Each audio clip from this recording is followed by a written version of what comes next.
Tuhan memilih orang biasa untuk membentuknya menjadi pribadi yang berkarya luar biasa. Saya Agustinus.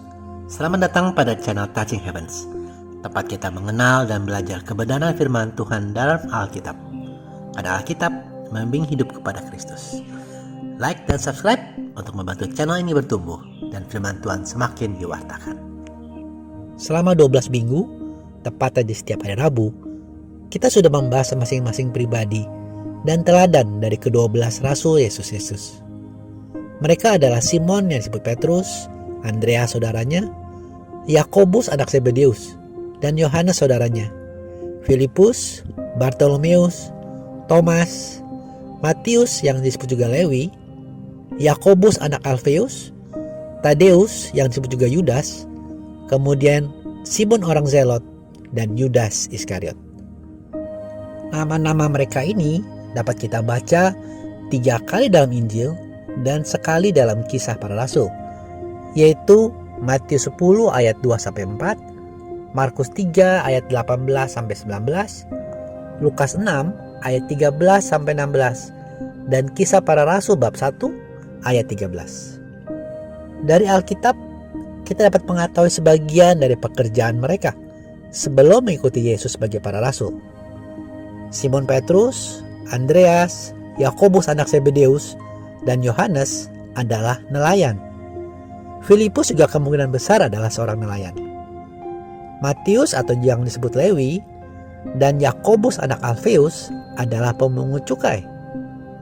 Simon orang Zelot kemungkinan adalah salah satu pejuang kemerdekaan bangsa Israel karena pemberian namanya yang terkait dengan kaum Zelot. Yudas Iskariot kemungkinan adalah seorang pedagang terkait kemampuannya menghitung uang dan untung rugi.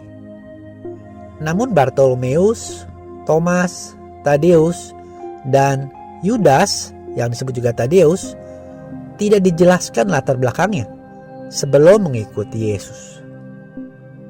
Kemudian terkait karakter mereka, para rasul ini awalnya memiliki banyak kelemahan dan beberapa pula tercatat dalam Alkitab. Salah satu yang kita banyak ketahui adalah karakter dari Petrus yang tidak terlalu berpikir panjang. Terlihat dari kejadian saat Petrus menarik Yesus ke samping dan menegurnya dengan berkata, "Tuhan, kiranya Allah menjauhkan hal itu. Hal itu sekali-sekali tidak akan menimpa Engkau." Hal ini setelah Yesus menyatakan kepada para murid bahwa ia akan pergi ke Yerusalem, menanggung banyak penderitaan dari pihak tua-tua, imam-imam kepala, dan ahli-ahli Taurat, lalu dibunuh dan dibangkitkan pada hari ketiga. Hal ini tercatat dalam Matius 16 ayat 21-23. Lalu Yohanes anak Zebedeus, seorang yang emosional, karena dialah yang berkata, "Tuhan, apakah Engkau mau supaya kami menyuruh api turun dari langit untuk membinasakan mereka?" Peristiwa ini tercatat dalam Lukas 9 ayat 53-55.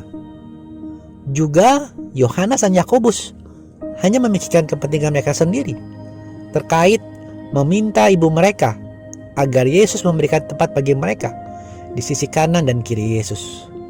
Peristiwa ini tercatat dalam Matius 20 ayat 20-22. Para murid juga sering tidak percaya kepada Yesus Sang Mesias, meski mereka sudah banyak menyaksikan sendiri mukjizat yang dilakukan oleh Tuhan.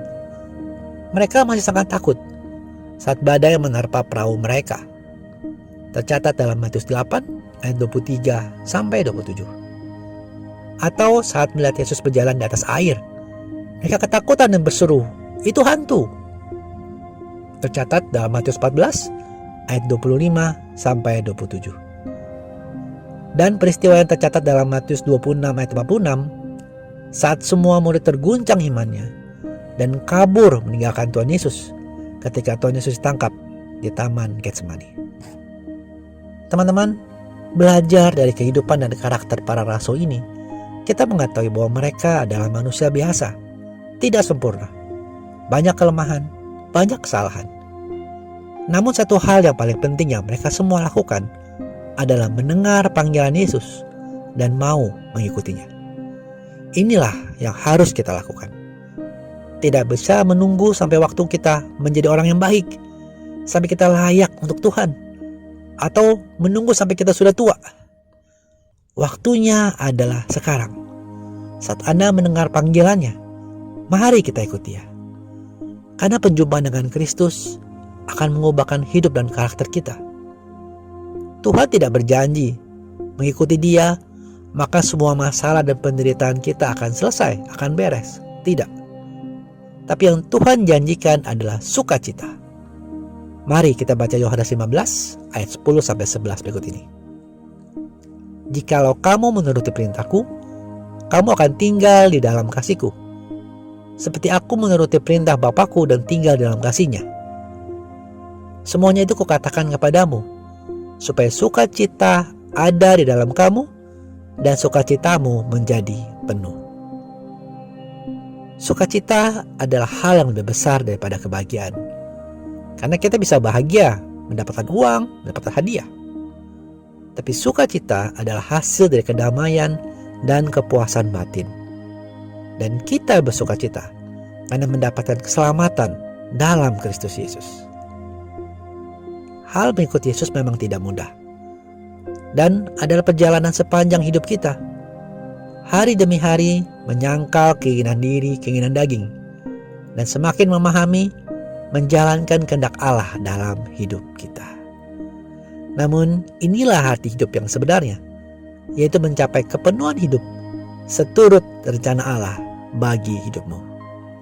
Mari kita bersama-sama meneladani hidup para rasul dan melangkah bersama Kristus. Terima kasih sudah menyaksikan. Sampai bertemu pada video Kenal Alkitab Rabu depan. Kasih karunia Tuhan Yesus Kristus menyertai Anda sekalian.